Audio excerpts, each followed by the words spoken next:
Grr, arg.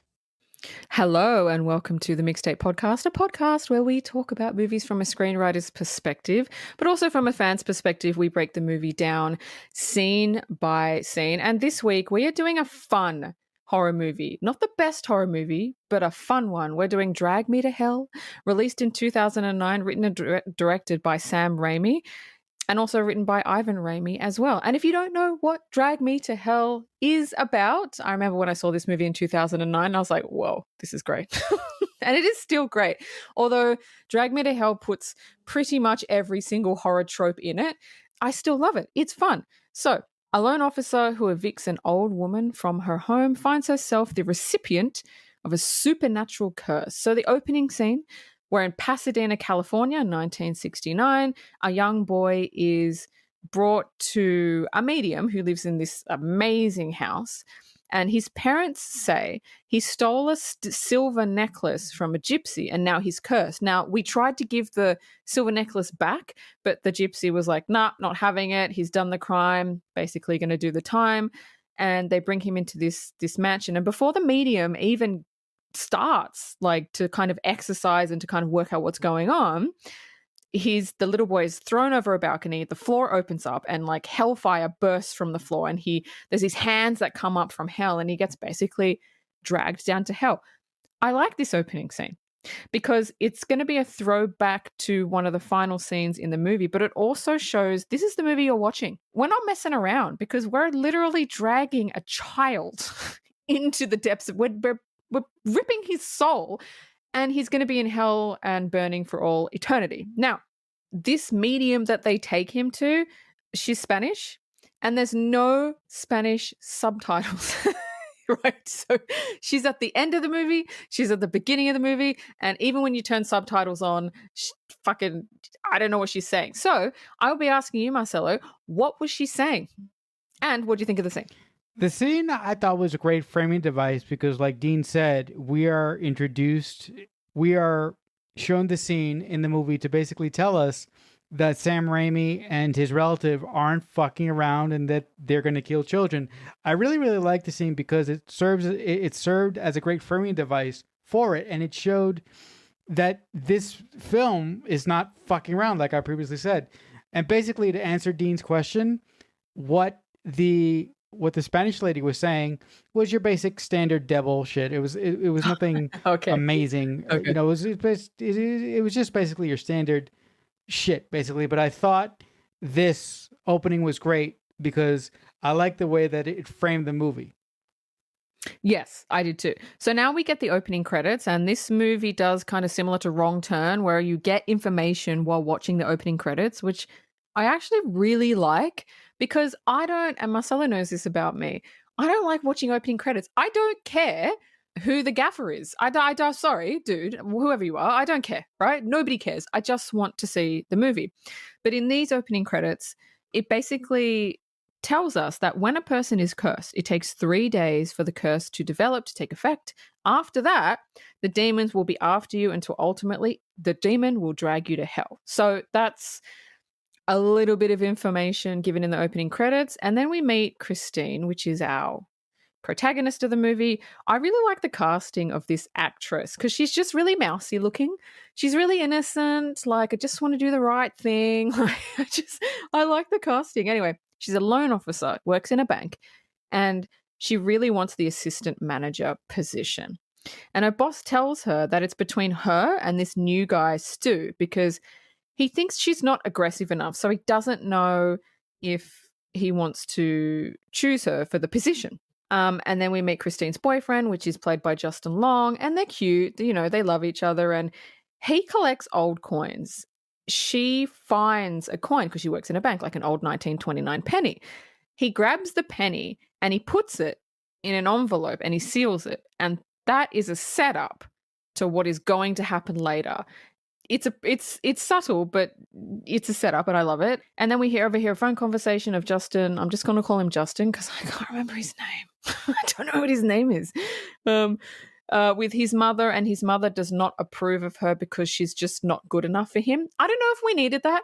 I don't know if we needed his rich mother saying she's a farm girl, she's not good enough. It didn't really bring anything to the story, I didn't think. Anyway, you could have just nixed that. But anyway, what did you think about the introduction of Christine? Christine is a character, the dynamic she has with her boyfriend and the kind of the mother that doesn't like her. I really like Christine's introduction because, like Dean said, she is kind of mousy. She is trying to hide the fact that she was fat at some point in her life, and she's trying to hide a southern accent as well. I wanted to fucking punch Justin Long's mother across the room throughout this whole movie. That woman was so agonizing and she was so condescending, and I don't like the fact that when we do get more about her character, Justin Long's character doesn't stand up to his mother for any reason at all. He just lets her walk all over the woman that Justin Long is dating. I don't like that at all. The thing with the penny, I thought was a great setup for something that happens later. So I do appreciate what Sam Raimi is doing in this film so far.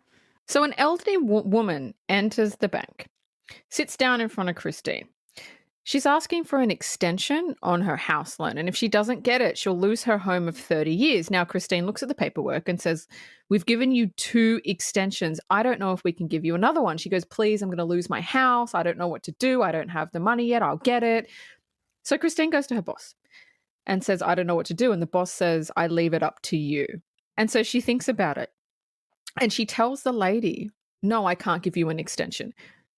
Blaming her boss. My boss says, "No, I can't give it to you." But basically, she's doing it because she wants the assistant manager's position. She is she's set up as a really nice person. And she's doing this shit thing because she wants, she would risk some old lady losing their house of 30 years just to get the assistant manager position, which is a really shit thing to do. Not that she deserves anything about what's coming up in the movie to her. She doesn't. But it's just it's a shit thing to do. It's just, you have to make a choice, and I wouldn't have made that choice. Anyway, the woman begs. She gets on her knees and she begs, "Please, I'm going to lose my house, please." And she's this little Hungarian gypsy lady. And then she grabs Christine's skirt and Christine calls security. And the woman says, "You shamed me. You shamed me in front of everybody." And then Christine's just like, "Oh, fuck, I don't know what to do." And then they drag her out of the bank. Now, her boss tells her she's now at the top of the list for assistant manager position. So, I mean, look, this movie is a cautionary tale. Don't do shit things to people just to elevate yourself. Just don't. Because it's going to come back and bite you in the ass. It may not be tomorrow, but it fucking will. Anyway, thoughts? The makeup on this old lady, this gypsy woman, is fantastic. But I found her introduction so disgusting. I fucking hated this. I was heaving. I was like, just spitting shit. I couldn't stand this woman. I wanted that woman to be. I wanted that woman to be shot. All due respect to the woman or the stunt woman that did the performance. I think they did the performance too well because I hated this woman from the moment go. I mean, when she takes her dentures out, I'm like, are you fucking kidding me? Are you fucking? I was heaving. I was gagging. Get away from me.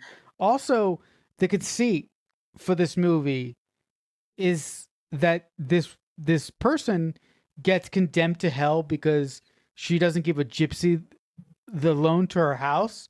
I did not like that at all. I thought that it had to be. I wanted it to be something bigger than that. I'm like, really? That's all? Yeah, but see, I agree with you. See, in the beginning of the movie, this gypsy, I don't know if it was the same one, maybe it was, cursed a fucking 10-year-old boy for stealing a silver necklace. She condemned his soul to hell. And I'm like, actually? That is so absurd and so stupid. So absurd. It's so absurd and so stupid. And it's like, oh my God, you must be a bitter person. You have this power to condemn souls to hell, and you just do it just because you don't get what you want.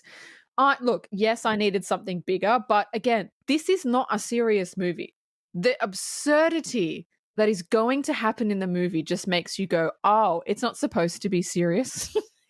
I don't think it's supposed to be serious. It's a lunacy. It's a lunatic movie, you know? I hate the use of jump scares in this movie. I hated the way that Sam Raimi directed this movie. It drove me fucking crazy to the point where I had to read the script to finish the fucking movie because I couldn't take it anymore. I was like, I'm not. I'm sorry, I'm not. Look, I apologize to you, Dean, because you just said it. This movie is a fucking lunacy, but I'm like, the only way I could finish this movie is reading the goddamn script. I'm like, this is unacceptable. I was like, Sam Raimi, I love you for Spider-Man. I love you for all sorts of other things, but you need to learn some fucking subtlety. I know this is a fucking joke, but god damn it, stop it. That's what I'm saying. This movie uses like a lot of horror tropes, but I think he did that on if it wasn't on purpose, then Sam has got a lot of explaining to do, but I think he did it on purpose. Yeah, but look, if it did it on purpose, his choice really, really ruined this movie for me. Yeah, I get you. So this is the part I actually have an issue with, right? So Christine works in a really small bank.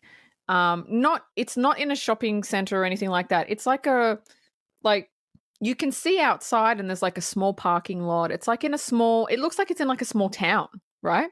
So the next scene makes no sense.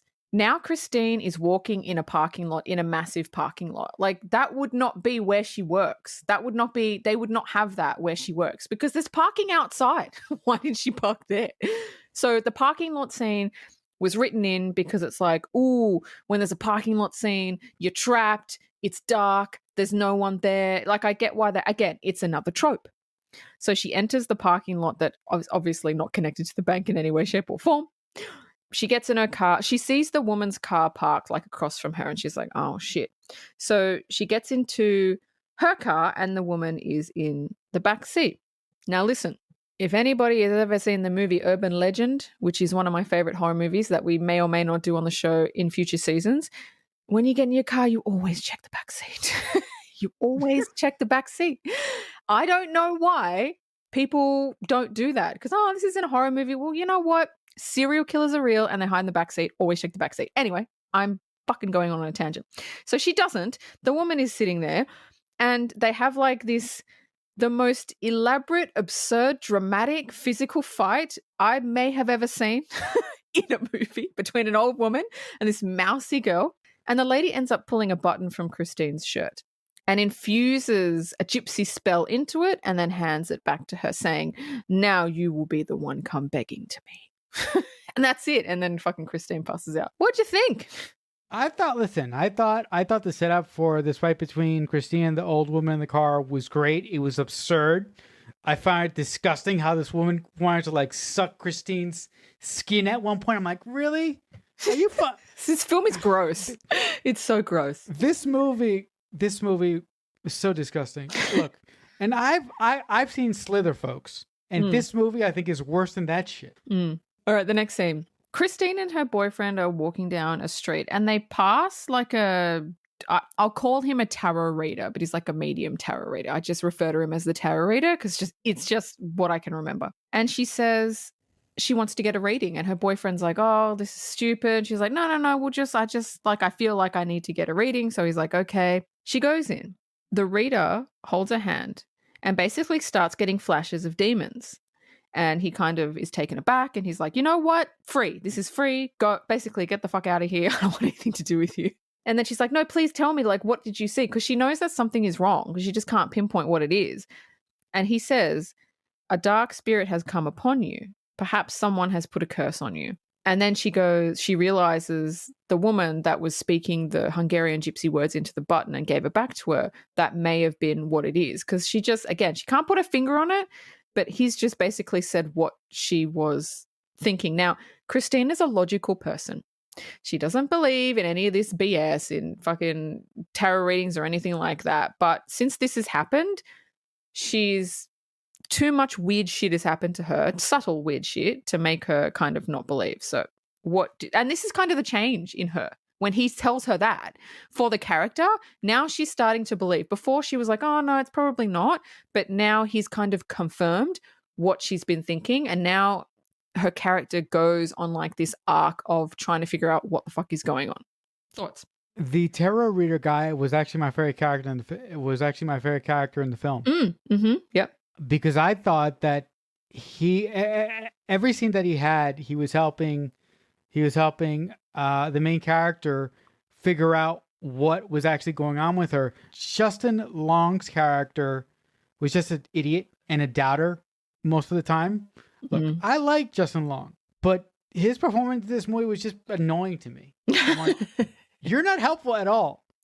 I almost wanted the main character to get together with the psychic guy. Yeah. That would have been that would have been really interesting. Yeah. If her trauma all throughout this film caused them to get together at the end. Yeah, and also the ending of this movie is great, but it's stupid because I kept thinking if this movie was serious, it would have been awesome. Yeah. Yep. But the fact that it wasn't was like I just wasted an hour and 30 minutes of my life. Thanks a lot. Because I went into it, like, because I've seen it before. I went into it knowing it's just fun, like it's not serious. And I think if you go into it thinking you're going to get something serious, you're going to be so let down by it. I didn't know that. Oh, that's why you were let down. Yeah. So right. So that's why, folks, I was given a cold shower. Yeah, you're probably like, Dean is the horror aficionado. Oh my God, drag me to hell. This must be like amazing. And then you're watching it like, why has she done this? Why is she doing this to me? She picked this. This is a piece of shit. What? I should have told you it's only supposed to be fun. That's my bad. Sorry. That's okay. Just brace me next time. I will. I'm so sorry. That's funny. Oh no. Yeah, I'm so sorry. Brace me next time. I will. I'm sorry. It's okay. All right, let's move on. Let's move on. So this scene when Christine gets home, it's literally every single horror trope you can think of, right? Listen, if Sam Raimi was making this movie serious, I'm so sorry. I just don't take this movie seriously. I like it. It's not serious. So she gets home and we get every single fucking horror trope, right? There's weird shit that starts to happen. The wind picks up. The windows open. There's footsteps. There's fucking pans rattling. There's a shadow figure in the shape of a demon on a wall. She gets picked up and fucking thrown against a wall. That's why I think it's not supposed to be serious, because this is every single trope. It's nothing that we haven't seen before. And then she calls her boyfriend. The boyfriend comes over. He doesn't believe her, right? And she ends up thinking, she goes, oh, it's just stress. Yeah, stress picked you up and threw you over the side of the room. I know I've been stressed that much that I've been fucking flung across the room. I know. And so you're sitting there and you're like, are you serious? Because she's still trying to be logical about it. She's like, yeah, because if she allows herself to believe that it's real, there's no going back. Once you're a believer in something, it's really hard to go back to the person that you were. So I get it, but I'm just like, dude, come on, fucking pull your finger out. Anyway, then she has a dream. She has a dream. Okay, before I go into the dream, I want to say I don't like it when writers write partners, like marital or boyfriend and girlfriend or whatever, and one of them is a believer and one of them is a skeptic. I understand why they do that to create drama, but I don't like it because it's used in literally every single effing horror movie ever. And it's annoying because it's always the woman that's the believer because she's the emotional one. It's the man that's the logical one that goes, don't be stupid. That's ridiculous. And it's just the same fucking shit in every movie. So I don't like it. And there's been so many movies where that's happened. The only movies that I can think of where that hasn't happened in horror would be The Conjuring, where you've got I can't even think of their names, Lorraine and her husband, which are they're believers, and that works. And I'm like, can't we see a movie where the husband just fucking believes the wife for one fucking time? Anyway, you can create drama somewhere else. It's just shitty writing where it's like, we can create drama here. You know what? Creative writing, be creative. Stop writing the same shit. Anyway, that's my fucking tangent. That's my tangent. Anyway, she has a dream, and this dream sequence is so disgusting.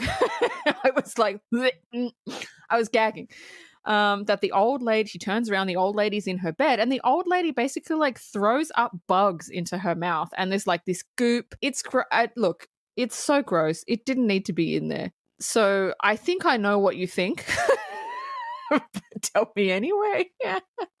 Tell me anyway. What do you think? Okay, I liked the fact that Sam Raimi threw every horror trope in the world at me in this scene, but I was close to breaking.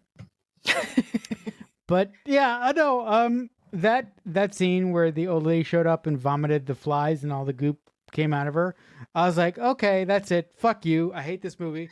I read the script for the rest. I'm out. Oh my god, that's funny. I read the script for the rest of the movie. That's what I have to say. I don't blame you. I actually don't blame you for that. Any other thoughts? And you know what? Just a quick word. Yeah. On the script, really quickly. Yeah. In the script, I really think that they introduced Justin Long's character a lot better than they do in this film. Oh. Because they do mention that he's a philosophy professor, right? So there's this whole scene before Sam and him have that exchange in his office. There's this whole scene of him basically giving his point of view on philosophy, and I think that scene does a better job at encasing the type of character that Sam Raimi and his father wanted him to be. I don't know why they took it out for the movie. Probably because they wanted to focus on the grossness. Well, fuck that. It didn't work. Not for me. Listen, Justin, I feel like if you're going to have someone that has a partner in the movie, they have to bring something to it. The only thing Justin Long's character brought to it is drama because he just didn't believe her. The whole way through, he just didn't believe her. And it's not enough for a character just to be two-dimensional and just to create drama out of, No, like, you know what I mean? No, but also when creating a character, I think, at least for me, I think that you should give multiple issues to both of your characters. I never go into a script saying to myself that I'm going to make this character just to support this other one. Yeah. I try and give them both issues, and they both work out their issues while they're working on the main, through line of my film or my TV series. Yeah, yeah. So the writing of Justin Long character was like he was just a device. Yes, he was just a device. Yeah, it just didn't work for me, unfortunately. So she goes to the old woman's house to talk, and someone answers the door, and she goes, "Look, is she here? I need to speak to her. I'll give her the loan, all this shit." And the woman's like, "Oh, you want to speak to her? You want to make everything better? Okay, you want to make everything better, yeah?" And Christine's like, "Yes, I want to make everything better." She goes, "Oh, well, then by all means, come in, make everything better." She's like, "Okay." And she goes downstairs and she sees that it's a wake for the old lady because she's died. And at this point, you're like, oh, fuck. Oh, no. How's she going to get out of it? So, and again, this is another gross thing that happens. She trips, falls onto the body of the gypsy that falls onto her. And there's this gross shit that comes out of her mouth into Christine's mouth. And at this point, you're like, how much more grossness can you throw at us, Sam? How much more can we actually take? But it's gross. It's fucking gross. Anyway, she goes back to the tarot reader immediately, and he says she is most likely haunted by a lamia. It's a goat-like spirit, and for the first 3 days, it appears as a nasty spirit tormenting its victims. After that, it reveals itself as a taker of souls and comes for the owner of the cursed object, which, as we know, is the button that she has. And he says she could try and appease the spirit by offering it a blood sacrifice. That might work. So, thoughts about those two scenes? I found the whole thing with Christine going to the old woman's house to see if she could apologize to her or to give her the loan. I found it to be a bit absurd, but what I found worse was like when they let her into the house, she goes into the basement and there's a wake going on. Like, what? And one more note. When when the body comes onto her and that fucking gross group comes out of her mouth, I'm like, okay, fuck you.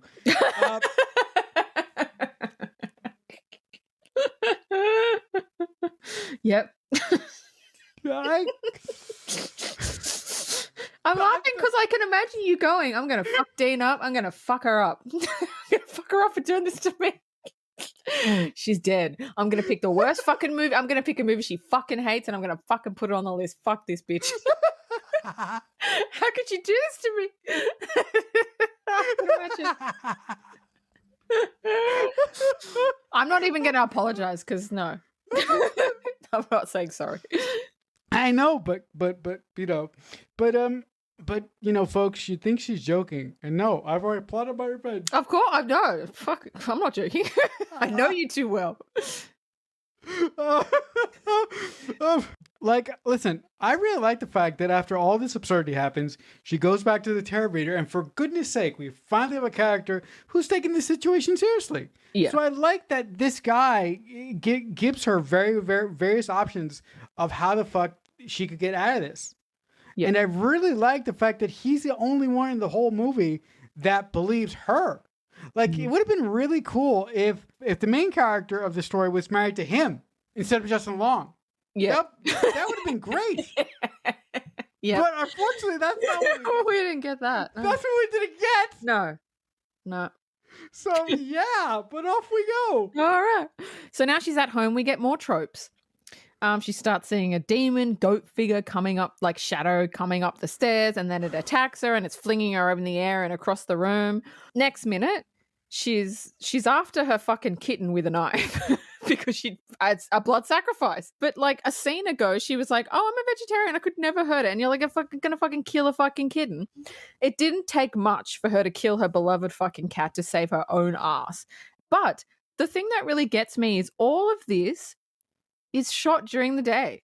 And this is a perfect example of why scary movies are not fucking scary during the day. Like there's this fucking goat figure coming up the stairs during the day. And I'm like, you've got to do this shit at night, Sam. What the fuck? Also, I was like, Sam, what are you doing? Turn the fucking lights off. Fucking. Why is this in the middle of the day? Go away. Why? It's not scary during the day. Like, okay. If you had to shoot this during the day, you could have done something that I don't like, but you could have shot day for night. Yeah. Which, if you do it wrong, looks awful. No, he could have done it. I'm assuming you had competent people on the crew that could have done it for you. Yeah. I think my main concern is how does... Actually, I'm going to bring that up in the next... because I have one big fucking issue. And I'm going to bring that up in the scene where it warrants me bringing it up. But it's not yet. So now we get Christine has dinner with her boyfriend's rich fucking hoity-toity parents. And it doesn't fucking go well. Because the goat demon has returned. And she starts screaming at it, looking like a lunatic. So she goes back to the tarot reader because he's the only one that fucking knows. And then he says he knows someone who can help, but it's not cheap and I need $10,000 in cash by tomorrow. Thoughts? Well, fuck that scene with Justin Long's parents in this movie. Just fuck it. There's so much shit. There's no point. And it's just, it's another trope. It's another trope of her screaming at something that's not there and people thinking she's a lunatic. Just fuck it. Just fuck it. Okay, I'm going to say the scene, then I'm going to say what the problem is with it. Okay. I do have one more note though. All right, go. I did find it a bit like, for the tarot reader to say, "Oh, I can help you, but I need $10,000." I'm like, really? Well, it's not for him. It's to pay the woman. It's not for him. Oh, okay. I must have read that wrong because, again, folks, at this point, I've read the script. I'm not watching. Yeah. Yeah. So now she needs $10,000. So she's going through her house and she's basically grabbing anything she can to hawk and to get the money. But so this is the problem. She lives in a massive fucking house. I don't know how she affords it. She's a fucking little loan officer and she's grabbing all this shit. And I'm like, dude, you live in a massive house. And how do you not have savings? Maybe Justin Long paid for the house. But no. It wasn't. No, let's not start maybe shit, okay? That was not set up at all. I don't think he did. It wasn't said whether if she inherited the house. I just have problems with like little shit like that. Like she's grabbing everything she can to get money, and I'm like, you live in like a massive fucking house that has at least 5 bedrooms and you live there by yourself. How can you afford it? And why do you have no savings? Anyway, where the fuck am I? I don't know where I am. What have I written? At this point, I'm scribbling. Oh, that's right. Oh, that's right. She's in the fucking barn, not the barn, fucking garage. And then she turns around. The old lady comes out of nowhere and basically puts her arm down Christine's throat. And it's just like, it's fucking hell. It's so gross. There was all these jump scares. There's no point. It's just like Sam going, when was the last time we had a jump scare? Oh, 3 scenes ago? We need another one. Let's just do every single jump scare is a gross out scene. It is. I don't like gross out stuff. It really is a gross out scene. So anyway, she goes to hock her stuff and she only ends up getting $3,800 for all of it. And it's like, again, why do you have no savings and why do you live in a massive house? Anyway, so her boyfriend says, look, I paid for it. I'll pay for it because he's rich. Because the first thing I was like, ask your boyfriend. He's rich as shit. He loves you. He'll pay for it. So he said he paid the $10,000. Does he though? Yeah. And then drops her at the address, which is the same house from the first scene where the boy gets sucked into hell. So now we're back to the beginning. Thoughts? To be serious here for a moment, there is a colonel that Sam and his... Did he write this with his father or his brother? Do you know? Brother. There is a colonel that Sam and his brother introduced in this film that I really liked, and it happened in the absurd dinner scene with the stupid parents that Justin Long has. It is hinted that Samantha came from a broken home, trailer park farm. She came from a farm.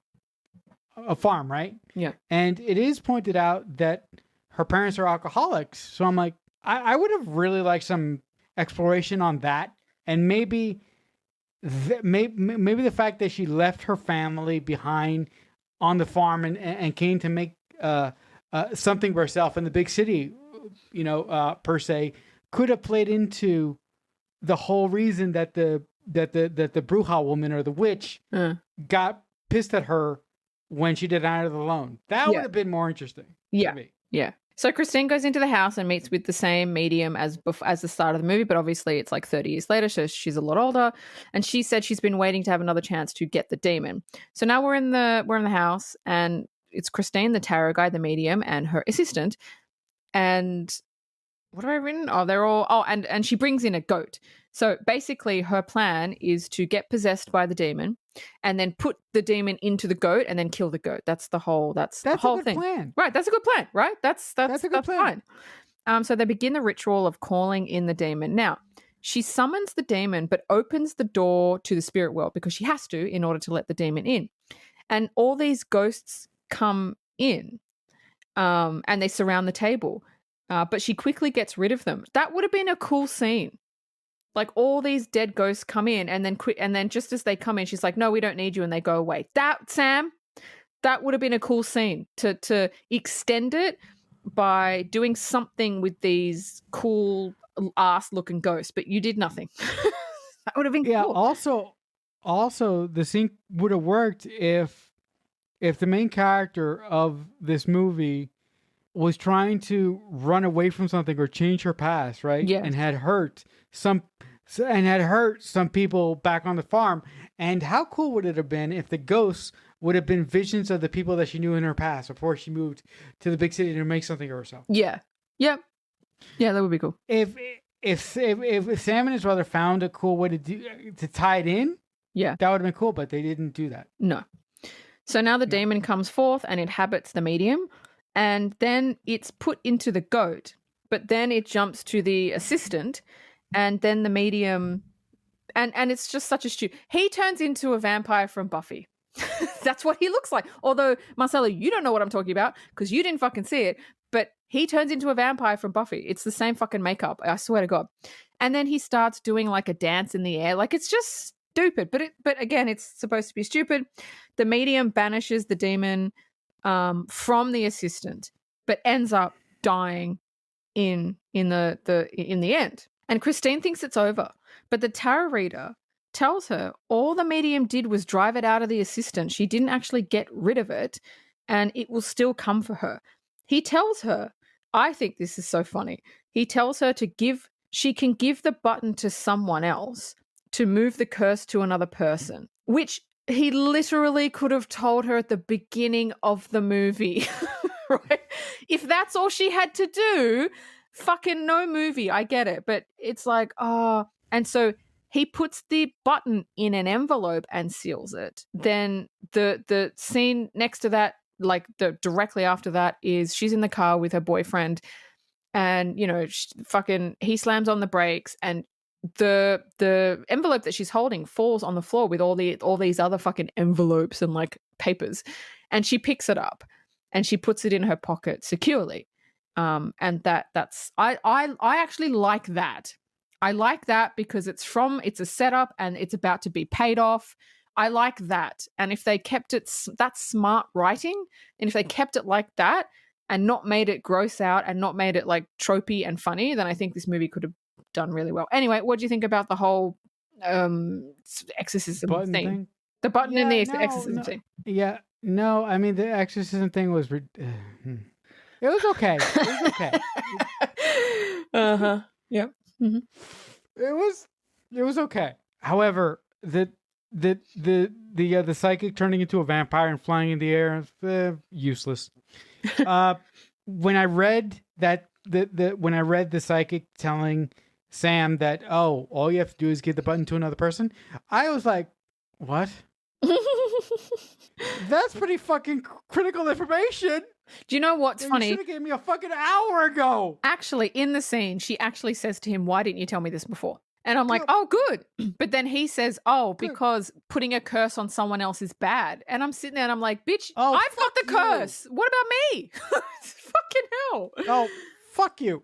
The other thing, I'm thinking, why in the fuck don't you give the button to that fucking guy that at work? I know. Do that and move me over. That motherfucker was sucked.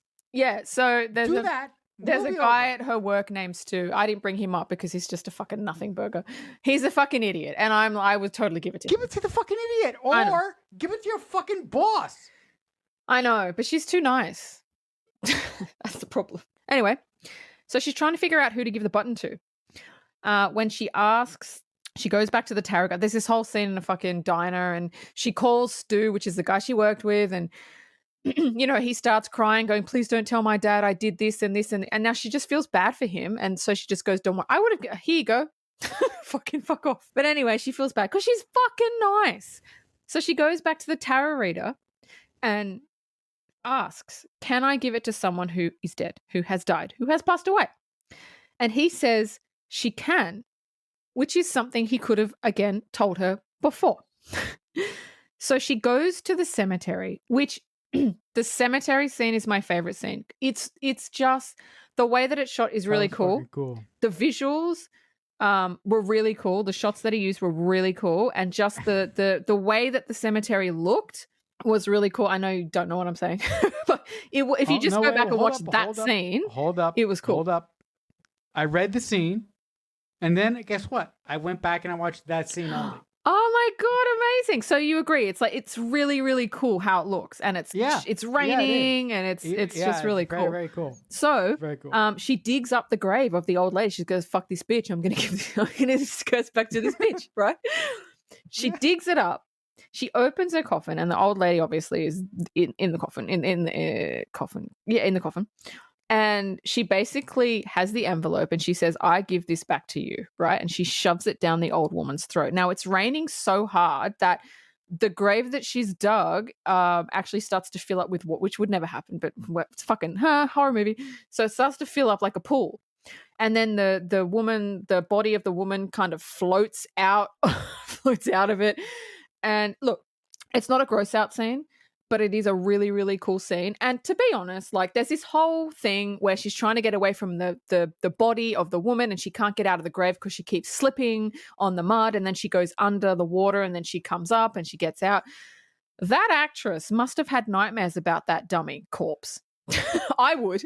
Imagine filming that scene and going home. You'd have nightmares because the dummy, I mean, you're already filming on a stage that looks like a cemetery, and you're already 6 feet under basically filming, and it's I know it's acting, but it's still, you're still experiencing it. So I wonder if that actress had nightmares about that dummy. That dummy was pretty fucking, that was pretty gnarly. It was a pretty gnarly Possibly. dummy. Yeah, Anyway, go. yeah. It's right. Listen, this is the only scene I liked in the fucking movie. One goddamn scene out of God knows how many. At least there's one. I thought At least there's one. I thought the setup was great. Her going into the grave and putting the button back in the woman's mouth, and then the water filling up the grave. Look, Dean said it's not practical, but it was cool. So anyway, her boss, she gets a call. Her boss informs her that she's got the assistant manager position. Oh, fucking everything's coming up daisies for her. She's gotten rid of the curse. She's got the position. She's at the train station. She's meeting her boyfriend. They're about to go on a trip together. Everything's fucking coming up daisies. But we're watching a horror movie, so is it really? He has an engagement ring, is about to propose. Everything's fucking peachy keen. And then he says to her, oh, where's your other jacket with the button? Right? The button that the gypsy cursed, right? And she goes, oh, I got rid of that thing. And he says, oh, because I found the button. Maybe you could sew it back on. And the blood drains from her face. Because she thought she's given the woman back the curse. And then he pulls out an envelope with the button in it. She realizes, because he says, oh, you must have taken the coin that she gave him at the beginning of the movie Also, in the envelope. Yes? Also, guys, here's an idea. Take the button and flush it down the fucking toilet. Yeah, but you have to give it to someone. It doesn't work. Oh, yeah. Oh, sorry. The one thing, because I'm so fucking OCD, is I would have checked that the button is actually in there. Because I was like, Dad, you got to check. You got to check. Yeah, sure. But she didn't check, and now she's like, oh my, and he's like, what's wrong? What's the problem? Because he's fucking has no idea. You're just like, oh no. She freaks out. She falls on the train tracks, and he's like, he's screaming, he's trying to get her up. And then the pits of hellfire open up, and hands come out, and they drag her down to hell. And it's just a shot of Justin Long's face going, what the fuck? And that's it. And you know what? That's the end of the movie. I love the end because Sam Raimi has done something that not a lot of directors and writers do. He's killed the protagonist. That's why I like this movie. He's done something that a lot of people don't do. I lied. There's two things I like about this movie. Mm. The graveyard scene and the fact that Sam Raimi and his brother killed their protagonist. It was excellent. Yes, it was great. I loved it. And I love that it was the very last scene, and that's it, the end. I love that. That scene was so much fun to read. You should watch it. It's not gross. You should watch the scene. I know. It's really cool. I know. Anyway, that's the end. I'm going to go to my trivia. Are you ready? Yes, go ahead. So, this script was actually written in 1992, but Sam had other stuff that he wanted to do before returning to this. So, Alamia, which was the alleged fucking goat demon, Alamia is actually a boogie woman from Greek mythology who stalks the countryside looking for children to devour. I would have liked to see that story. That would have been a really cool story. Yeah. You get a competent director like James Wan. Yeah. Or a Lee Winnell. Really cool. Oh, Lee Winnell, yes. Yep. That's cool. The mud in the cemetery is made out of Oreo cookie dye. Okay, that's cool, but kind of disgusting. Okay. The film was originally called The Curse, but I far prefer Drag Me to Hell. Drag Me to Hell is so much better. My last piece of trivia is the cemetery scene took 2 weeks to film. That poor actress. Poor fucking actress. Oh, man. Well, I will say that she earned her money for that 2 weeks. She definitely earned her paycheck. Yes. So anyway, without further ado, I'm going to close shop. Take us home. If you enjoyed what we had to say here today, if you enjoyed the fact that Marcelo wanted to shit all over this movie, but I did not, because I know that this is not a serious movie, then you can subscribe to our channel if you like our banter. You can email us at themixtapepod@aol.com. All our videos are up on YouTube and any other podcast platform that you so desire to listen to us on. Next week, we have one of my favorite comedy movies of all time. We have Made in America with Whoopi Goldberg, Ted Danson. It's going to be fun. I absolutely adore this movie. And as I also say, let me say that again. I fucked up my words. As I often say every single week, closing out, if someone is kind enough to make you a mixtape, that must mean that they really love you. The Mixtape Podcast is a Balloonhead Productions presentation.